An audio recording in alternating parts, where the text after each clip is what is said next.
Hello dear students, in last class we have discussed to find out about the magnetic field और वहाँ पे हमने Biot-Savart law के बारे में बात की थी। बायोट-सेवर्ट लॉ को अप्लाई करके हमने सीखा था कि मैग्नेटिक फील्ड को कैसे निकाल सकते हैं।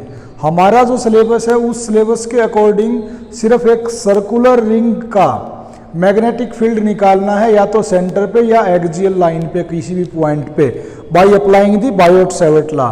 लेकिन बायोट-सेवर्ट लॉ अप्लाई करके अगर कोई इनफाइनाइटली लॉन्ग स्ट्रेट वायर भी है तो भी हम मैग्नेटिक फील्ड को निकाल सकते हैं। तो जो हमने स्टडी किया है वो तो स्टडी ये किया है कि अगर एक सर्कुलर रिंग है और इसमें से अगर करंट फ्लो होता है, जैसे अगर करंट ऐसे फ्लो होता है, दिस इज क्लॉकवाइज, तो इस सिचुएशन में अगर इसके डायरेक्शन ऑफ मैग्नेटिक फील्ड की बात करें तो इसका मैग्नेटिक फील्ड इनवर्ड होगा। सेंटर पे ऐसे इनवर्ड लाइन जाएगी। और अगर इसी रिंग में करंट एंटी क्लॉकवाइज होता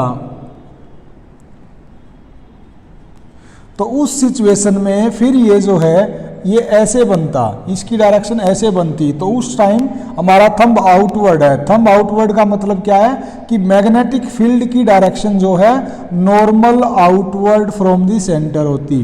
तो ये पॉइंट से मैंने डिनोट किया है नॉर्मल आउटवर्ड और क्रॉस से मैंने डिनोट किया है नॉर्मल इनवर्ड। और जो अगर हम निकालते स्ट्रेट लाइन का magnetic field by applying the Biot-Savart law, अगर इसमें से ये करंट फ्लो करता है इस वायर में से, तो इसका जो मैग्नेटिक फील्ड आने वाला होता तो वो ऐसे आता कि आप इस डायरेक्शन में तो मैग्नेटिक फील्ड और इस जिस भी डायरेक्शन में हमारे कर्ल्स गए हैं, हाथ की उंगलियां गई हैं, वो मैग्नेटिक फील्ड को शो करते। तो इसका मैग्नेटिक फील्ड ऐसा बनता।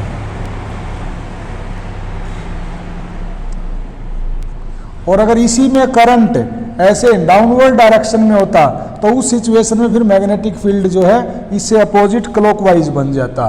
तो ये जो केस है ये भी हम बायोट-सेवर्ट लॉ से निकाल सकते हैं, इसका मैग्नेटिक फील्ड कितना होगा और क्या डायरेक्शन होगी, but that is out of syllabus.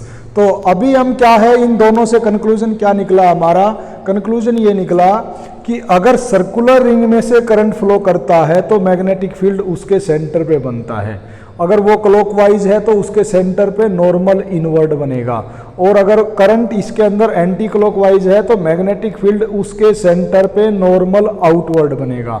और बिल्कुल इसी का उल्टा, अगर इसके सेंटर से मैग्नेटिक फील्ड एक वायर है जिसको मान ले सेंटर इन दोनों सर्कल का किसी का भी, तो अगर ये सेंटर से एक वायर जाता है उसमें से करंट जाता है तो फिर जो ये सर्कल है उसके ऊपर बनेगा मैग्नेटिक फील्ड। अगर ये अपवर्ड डायरेक्शन में करंट जाता है तो फिर ये मैग्नेटिक फील्ड बनता है एंटी क्लॉकवाइज। अगर ये डाउनवर्ड डायरेक्शन में जाता है तो फिर मैग्नेटिक फील्ड बनता है क्लॉकवाइज। तो इस तरीके से हम बायोट-सेवर्ट लॉ को अप्लाई करके मैग्नेटिक फील्ड निकाल सकते हैं, जैसे हम गॉस लॉ को अप्लाई करके इलेक्ट्रिक फील्ड निकालते हैं। उसके बाद फिर हमने सीखा था इलेक्ट्रोस्टैटिक्स में एक गॉस थ्योरम अप्लाई करके भी हम इलेक्ट्रिक फील्ड ही निकालते हैं और बड़े ही आसान और एक दो स्टेप में ही निकल जाता है। तो इसी तरीके से सिमिलर मैग्नेटिज्म में भी, मैग्नोस्टैटिक्स में भी, इस यूनिट में भी एक लॉ है which is similar to Gauss law. That law is known as Ampere circuital law. तो एम्पेयर सर्कुटल लॉ क्या है हम उसके बारे में डिस्कस करते हैं।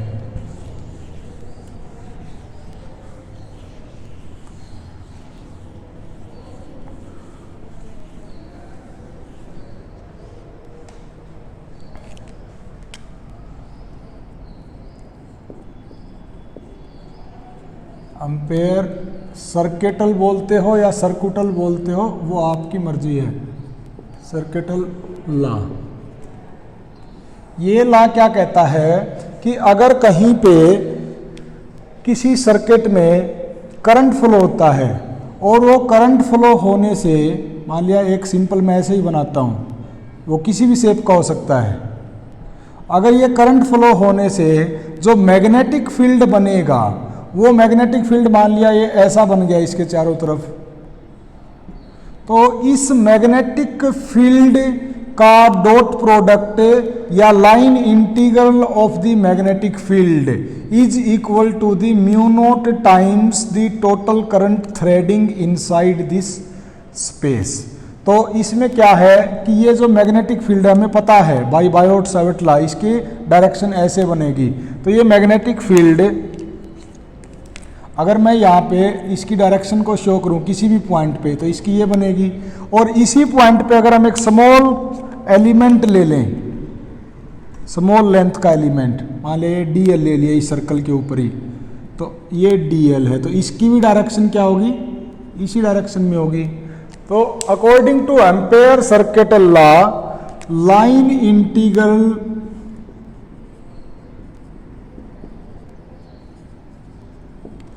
of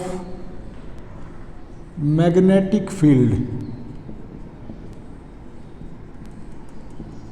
on a closed path is equal to the mu naught times the total current threading या inside in the closed path, और म्यू नॉट आया है इसलिए फॉर फ्री स्पेस, यहाँ पे कोई दूसरा मटेरियल नहीं है। तो according to this law B dot DL line integral is equal to the mu not into में I टोटल करंट। अब ये लॉज आप अगर अप्लाई करोगे तो you will get the total magnetic field, और जैसे मैग्नेटिक फील्ड आप बायोट-सैवर्ट लॉ लगा के बहुत बड़ी कैलकुलेशन करके निकालते थे, वैसे ही हम किसी एक स्ट्रेट वायर का, रिंग का, सिलेंडर का भी मैग्नेटिक फील्ड निकाल सकते हैं by applying the ampere circuit law in a very small steps, और बड़े ही आसान तरीके से हम लोग। तो इसमें ये म्यू नॉट क्या है, absolute permeability, absolute permeability of free space. ये जो B डॉट DL आप निकालोगे, इसके लिए ये जो सरफेस हमने माना है कि इस सरफेस पे यहाँ पे मैग्नेटिक फील्ड की ये डायरेक्शन होगी, जिस भी पॉइंट पे आप निकालोगे, तो उस वो जो सरफेस आपने माना है उसको बोलते हैं एम्पेरियन लूप। एम्पेरियन लूप क्या होगा, एम्पेरियन लूप वो लूप है जिसके अंदर पूरा करंट फ्लो करता है। इस लूप के मैग्नेटिक फील्ड की डायरेक्शन या तो इस लूप से नॉर्मल होना चाहिए या फिर टेंजेंट होना चाहिए, या फिर इस लूप के ऊपर कोई मैग्नेटिक फील्ड हो ही नहीं, वेनिश कर जाए। तो इस तरीके से आपको चूज करना है। क्यों ऐसा करना है, क्योंकि देखो मैग्नेटिक फील्ड और जो ये लूप है इसका एक स्मॉल एलिमेंट है, इनके बीच में अगर एंगल 0 डिग्री बने या 90 डिग्री बने तो इसको कैलकुलेट करना आसान है। B डॉट DL को हम लिख सकते हैं B DL कोस थीटा, और अगर ऐसे ही रैंडमली कुछ भी एंगल बनेगा तो फिर इसको सोल्व करने के बाद B की वैल्यू को निकालना हमारे लिए बड़ा ही मुश्किल होगा। तो for selecting the loop we have to consider that our Amperian loop should contain magnetic field either tangent to it, either normal to it, otherwise it should vanish on the loop। तो इस तरीके से हमने दिमाग लगा के उसको choose करना है। मैग्नेटिक फील्ड का मैग्नीट्यूड इससे निकालेंगे, और डायरेक्शन जो है बायोट-सैवर्ट लॉ से हम निकालना सीख चुके हैं। अगर स्ट्रेट लाइन कंडक्टर है तो मैग्नेटिक फील्ड इसके चारों तरफ ऐसा बनेगा, और अगर एक ऐसे सर्कुलर रिंग है तो मैग्नेटिक फील्ड उसके सेंटर से होता हुआ जाएगा। तो इस तरीके से हम लोग बता सकते हैं। तो इसकी कुछ एप्लीकेशंस हैं एम्पेयर सर्किट लॉ की। तो एम्पेयर सर्किट लॉ को हम लोग कहाँ कहाँ पे यूज कर सकते हैं, एम्पेयर सर्किट लॉ को हम लोग मैग्नेटिक फील्ड निकालने के लिए यूज कर सकते हैं। जैसे कोई अगर स्ट्रेट कंडक्टर है इनफाइनाइट लेंथ का, उसका मैग्नेटिक फील्ड निकाल सकते हैं। कोई सिलेंडर है उसका निकाल सकते हैं। कोई सोलेनोइड, टोरॉइड ये है, तो इन सब का भी मैग्नेटिक फील्ड हम निकाल सकते हैं। तो हम 1 बाय 1 निकालने की कोशिश करते हैं, समझते हैं। 1-2 क्लास में हमारा ये सारा निकालेंगे हम। तो first of all I am going to discuss about the magnetic field due to an infinitely long current carrying conductor.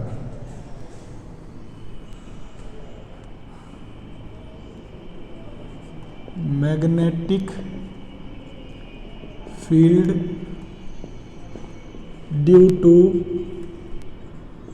N infinitely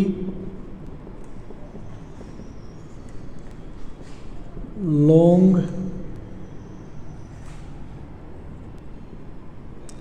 current carrying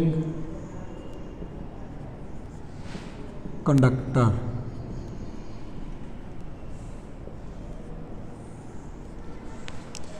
late me check it is visible. Okay, तो इसकी वजह से magnetic field निकालना है। एक infinitely long current carrying conductor है और इसके अंदर से करंट मान लिया ये आई करंट है। अब हम क्या करते हैं, इसके चारों तरफ एक एम्पेरियन लूप बना लेते हैं। तो वो जो लूप हम बनाएंगे, ऐसे सर्कुलर बना लिया। ये सर्कुलर मैंने क्यों बनाया? सर्कुलर मैंने इसलिए बनाया क्योंकि मुझे पता है अगर करंट ये ऐसे गया तो ये मैग्नेटिक फील्ड की भी यही डायरेक्शन होगी जो कि इसके टेंजेंट होगा। तो यहाँ पर ये जो मैग्नेटिक फील्ड की डायरेक्शन होगी टेंजेंट टू दिस लूप होगी।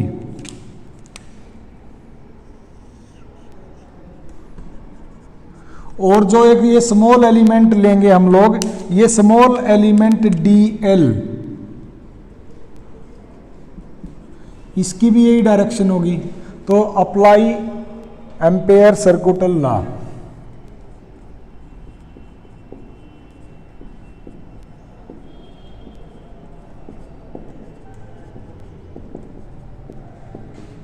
According to this law, B dot dl मतलब line integral of magnetic field is equal to mu naught times into I. अब देखो B की भी वही डायरेक्शन है, dl मतलब ये स्मॉल करंट एलिमेंट की सॉरी ये जो लूप के ऊपर स्मॉल एलिमेंट है इसकी भी वही डायरेक्शन है। तो दोनों के बीच में एंगल कितना है? 0 डिग्री। तो ये इसको अगर हम ओपन करेंगे तो ये क्या बन जाएगा? B dl cos theta is equal to mu not I. तो थीटा की वैल्यू क्या रखनी है? यहाँ पे 0 रखनी है। तो ये बन जाएगा B dl कोस 0 और कोस 0 की वैल्यू होती है 1 is equal to mu not into I.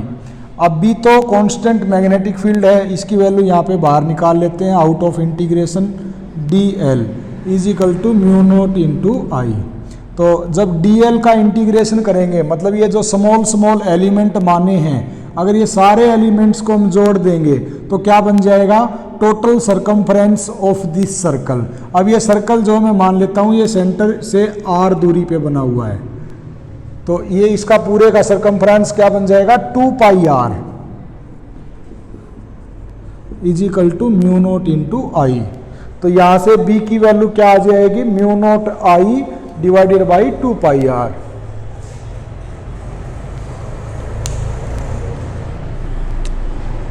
B is equal to mu not I divided by 2 pi r। अगर यही मैग्नेटिक फील्ड आप बायोट सेवर्ट लॉ लगा के निकालोगे तो आपको बहुत ही ज़्यादा लंबा करना पड़ेगा, बहुत लंबी इसकी कैलकुलेशन होगी। वो हमारे सिलेबस में नहीं है इसलिए मैंने नहीं करवाया, लेकिन अगर हमें वो करना पड़ता तो बहुत लंबा करना पड़ता। और डायरेक्टली एम्पेयर सर्किटल लॉ लगाने से सिर्फ 2-3 लाइन में ही हमारा आंसर आ गया। अब ये देख के हमें क्या पता चल रहा है कि इसमें सब कुछ कांस्टेंट है। म्यू नॉट एब्सोल्यूट परमिएबिलिटी इसकी वैल्यू 4 पाई इंटू 10⁻⁷ कांस्टेंट होती है। आई जो भी करंट इसके अंदर फ्लो करेगा वो फिक्स्ड है, 2 पाई भी कांस्टेंट है। तो ये आर की वैल्यू जितनी चेंज होती रहेगी उतना ही बी भी चेंज होता रहेगा। और अगर एक आर की वैल्यू फिक्स है, जैसे इस सर्कल के ऊपर आर की वैल्यू फिक्स है, इस पूरे सर्कल की रेडियस तो फिक्स्ड है, तो इसके ऊपर हर जगह मैग्नेटिक फील्ड भी क्या है? फिक्स्ड है। तो हमारा क्या क्या कंक्लूजन निकला इससे? Number 1, at fixed radius magnetic field is fixed.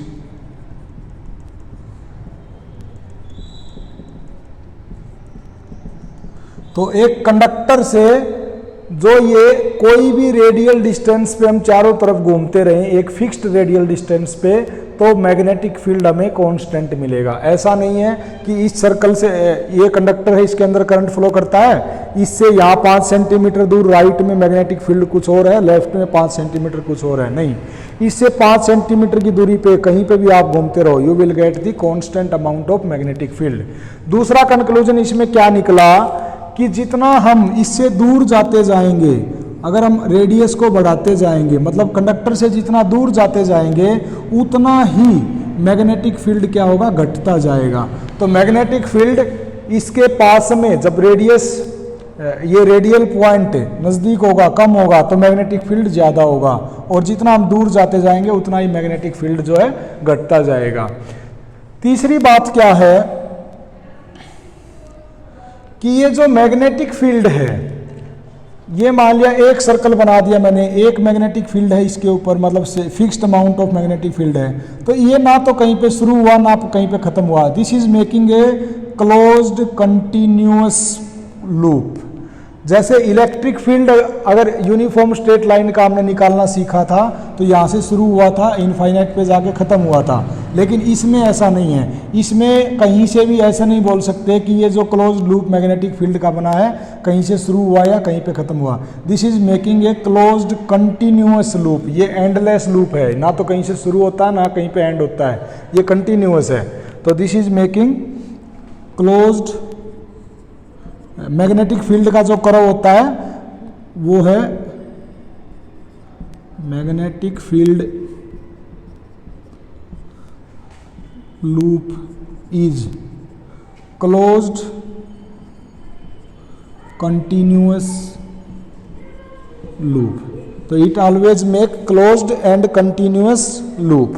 और लास्ट में एक बात जो मैंने परसों क्लास शुरू करते टाइम बताया था कि ओरस्टेड ने क्या एक्सपेरिमेंटली फील किया था कि वो कुछ और ही काम कर रहा था अपने लैब में, और किसी कंडक्टर से करंट जा रहा था, उस कंडक्टर से करंट गया, कभी वो उसने स्टॉप किया कभी रिवर्स किया, तो उसने देखा कि पास में पड़ी एक मैग्नेटिक नीडल में डिफ्लेक्शन आया है। तो वहाँ से उसने ये सोचा था कि ज़रूर ये करंट कैरिंग कंडक्टर भी कोई मैग्नेटिक फील्ड को डेवलप करता है जिसकी वजह से उस नीडल में डिफ्लेक्शन आया है। तो ये जो हमने किया है by applying the Ampere circuit law, अब यहाँ से क्या ये उस सिग्नल की तरफ बात पहुँचाता है, बताता है कि ओरस्टेड ने जो एक्सपेरिमेंट किया था या उसने पाया था ये उसको सपोर्ट करता है। तो ये हमारा जो रिजल्ट आया है, इट सपोर्ट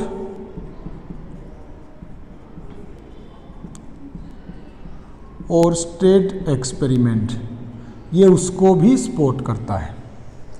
तो this is all about the first application of the Ampere circuit law for calculating the magnetic field due to an infinitely long current carrying conductor. अब नेक्स्ट इसकी एप्लीकेशन करते हैं हम लोग। नेक्स्ट एप्लीकेशन है, अगर एक सिलेंडर है और उसकी वजह से हमें मैग्नेटिक फील्ड निकालना है, और वो सिलेंडर भी ऐसा है वेरी लॉन्ग सिलेंडर, हम उसको इनफाइनाइट लेंथ का मानते हैं, और उसकी वजह से मैग्नेटिक फील्ड हमें निकालना सीखना है।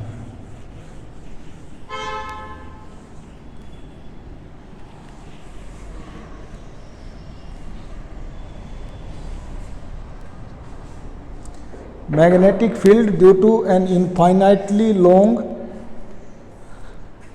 Current carrying conductor cylinder, infinitely long current carrying cylinder. अब ये सिलेंडर है, इसकी वजह से मैग्नेटिक फील्ड हमें निकालना है। तो अब हम क्या करते हैं, एक सिलेंडर बनाते हैं। मान लिया दिस इज ए सिलेंडर और ये इनफाइनाइटली लॉन्ग है, हम इसका कुछ पोर्शन देख पा रहे हैं।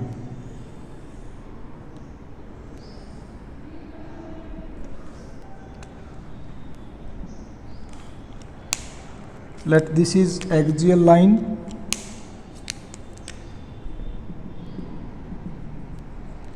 और एक्सियल लाइन से ये मान लिया इसकी रेडियस है capital R, this is the radius of the cylinder. अब इसकी वजह से मैग्नेटिक फील्ड निकालना है। अब हम क्या करते हैं, सबसे पहले तो आउटसाइड में निकालते हैं, फिर इनसाइड में निकालेंगे। आउटसाइड तो आउटसाइड में मैग्नेटिक फील्ड अगर निकालना है तो क्या करते हैं हम लोग, आउटसाइड में एक बार एम्पेरियन लूप को मान लेते हैं, एक एम्पेरियन लूप बनाते हैं जिसके अंदर ये पूरा सिलेंडर आ जाए। तो मैं एक ऐसे सर्कुलर एम्पेरियन लूप मान लेता हूँ, क्योंकि देखो इसकी वजह से जो मैग्नेटिक फील्ड बनेगा वो मैग्नेटिक फील्ड तो सर्कुलर ही बनेगा, तो इसलिए मैंने ये इसको सर्कुलर मान लिया। तो इस पॉइंट पे मैग्नेटिक फील्ड की जो डायरेक्शन होगी वो इसके टेंजेंट होगी, और यहाँ पर जो ये स्मॉल एलिमेंट कंसीडर किया है ये dl, ये भी उसी डायरेक्शन में होगा। और ये जो एम्पेरियन लूप हमने माना है आउटसाइड में, इसकी रेडियस हम मान लेते हैं स्मॉल r।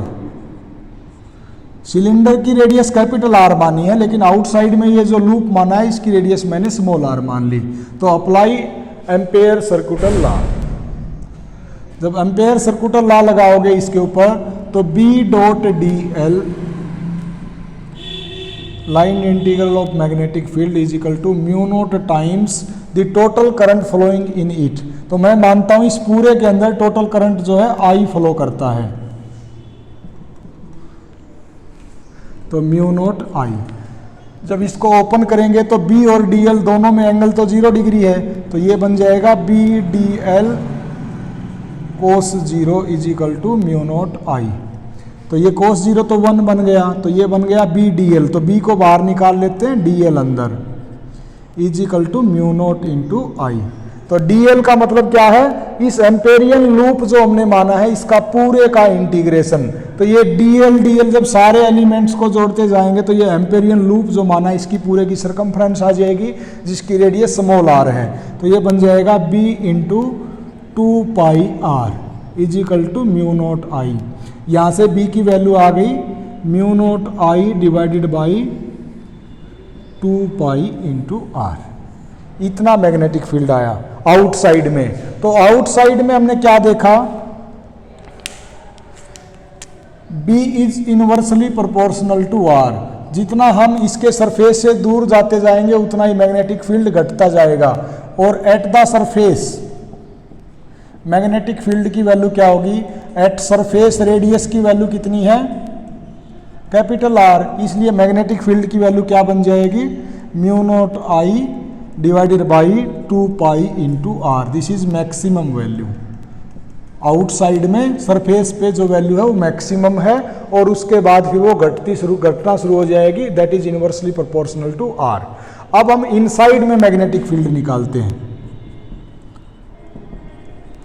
इनसाइड में जब हम मैग्नेटिक फील्ड निकालेंगे, अगर इसके अंदर से कोई करंट फ्लो होता ही नहीं है तो हम B डॉट dl पूरे का line integration is equal to mu naught I रखेंगे। अगर इसमें से कोई करंट ही फ्लो नहीं होता है, I 0 है इनसाइड में, तो मैग्नेटिक फील्ड भी 0 होगा। तो उस सिचुएशन में तो हमें मैग्नेटिक फील्ड निकालने की जरूरत है ही नहीं, हम डायरेक्टली लिख देंगे कि उसके अंदर में मैग्नेटिक फील्ड 0 होगा if there is no current flowing inside the cylinder. और अगर इसके अंदर मटेरियल भरा हुआ है और पूरे में एक करंट फ्लो होता है तो फिर हमें इसका मैग्नेटिक फील्ड निकालना पड़ेगा। मैग्नेटिक फील्ड हम कैसे निकालेंगे, फिर इसके अंदर में एक लूप मानेंगे, एम्पेरियन लूप मान लिया, ये मान लिया मैंने एम्पेरियन लूप, और इसकी रेडियस मैंने मान ली स्मॉल r। अभी मैं बाहर वाले को बोल जाओ, अभी हम सिर्फ अंदर वाले को कंसीडर करेंगे। इसकी स्मॉल रेडियस स्मॉल r मान ली। इसके ऊपर जो मैग्नेटिक फील्ड होगा ऐसा होगा, और इसकी भी डायरेक्शन ऐसे ही बनेगी dl की। तो यहाँ पे प्रॉब्लम ये है कि करंट पहले हमें पता होना चाहिए कि इसके अंदर करंट कितना है। तो इसके अंदर करंट मैं मान लेता हूँ I डैश है। तो देखो पाई r स्क्वायर पूरे कंप्लीट एरिया में करंट फ्लो करता है I, यूनिट एरिया में करंट फ्लो करेगा I divided by pi r square, sorry capital R square. और ये जो सर्कल माना है एम्पेरियन लूप, इसका एरिया बनेगा पाई स्मॉल r स्क्वायर। तो इस एरिया में जो करंट फ्लो करेगा उसकी वैल्यू होगी I upon pi r square into pi r square.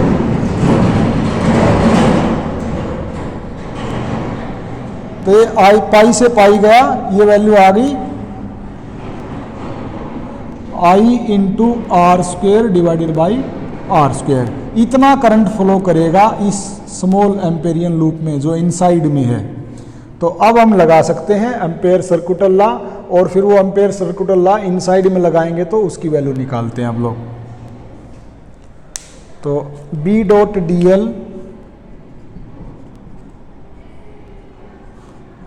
Is equal to mu not into I dash, ये म्यू नॉट नहीं म्यू, ये लिखना है magnetic permeability of the material of this cylinder.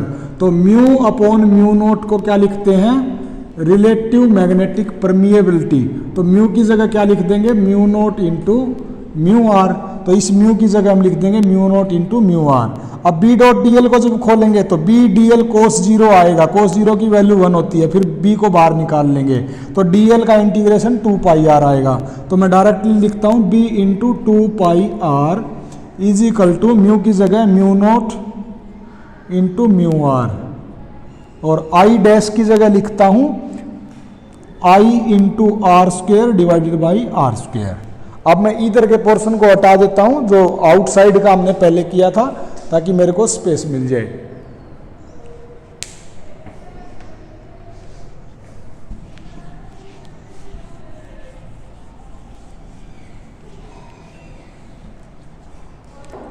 तो वहां से B की वैल्यू क्या आ जाएगी,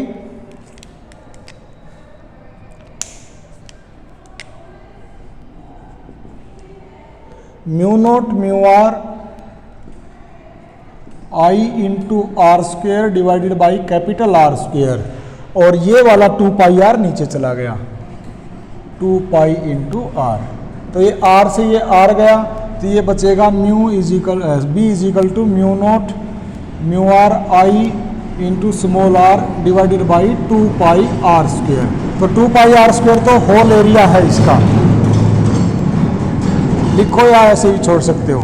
तो इनसाइड में क्या पता चला हमें, इनसाइड में जो मैग्नेटिक फील्ड है वो डायरेक्टली प्रोपोर्शनल टू आर है। जितना रेडियल डिस्टेंस बढ़ती जाएगी सेंटर से लेके सरफेस तक, उतना ही इसका मैग्नेटिक फील्ड भी बढ़ता जाएगा। तो एग्जैक्ट सेंटर पे रेडियस की वैल्यू क्या होती है, 0। एट सेंटर रेडियस की वैल्यू 0, इसलिए मैग्नेटिक फील्ड भी 0। और सरफेस पे रेडियस की वैल्यू मैक्सिमम कैपिटल आर, तो वहां पे B की वैल्यू भी ये क्या बताता है, मैक्सिमम। और ये भी क्या बताता था आउटसाइड में जब कैलकुलेट किया, मैक्सिमम। तो इसका मतलब inside the cylinder magnetic field is directly proportional to radial distance r, and outside the cylinder magnetic field is inversely proportional to radial distance r, and at the surface of the cylinder magnetic field is maximum. तो इसी चीज को अगर हम graph से represent करना चाहें तो कैसे कर सकते हैं, इसका ग्राफ बना सकते हैं B वर्सेस R, मतलब magnetic field versus radial point, radial distance. तो ग्राफ भी बनाना आपसे पूछ सकते हैं।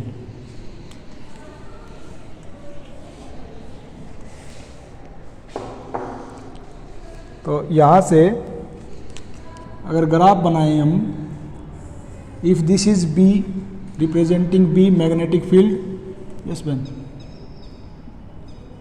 This is radial distance R and this is representing centre, मतलब रेडियल डिस्टेंस 0 है जहाँ पे, तो वो सेंटर पॉइंट होता है।